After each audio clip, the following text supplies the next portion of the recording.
Thank you for the question. We've heard a very interesting set of presentations this morning.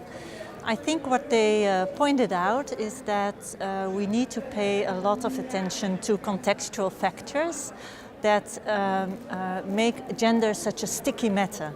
So the social context, cultural and political context shape women's opportunities and outcomes as entrepreneurs.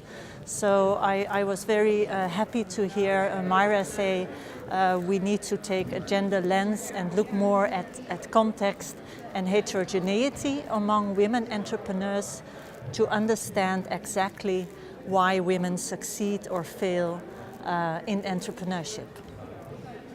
Margriet Kuster mentioned this idea of trickle up in her presentation, and I think it's a very interesting idea. It opposes the idea of trickling down.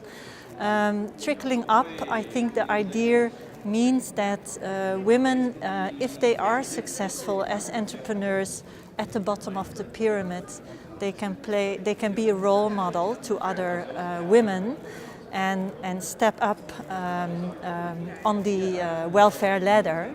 So creating more benefits not only to their families but also other women, younger women, women in peer groups, in their social groups, and hopefully linking up to political and social institutions with more power and influence from which they can benefit.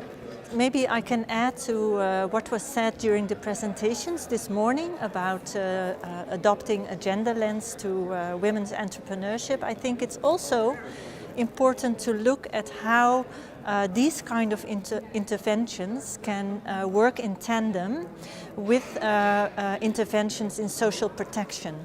Because if women have a health insurance or they can send their children to school, it will change their risk behavior and they will create more opportunities for entrepreneurship.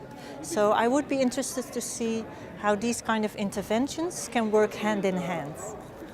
Well, I think a conference like this is hugely important because for me as a researcher, I can learn from other projects on that try to take a more inclusive perspective on development, and also hear from the practitioners what are the constraints and stumbling block for which we need to engage in a dialogue with each other.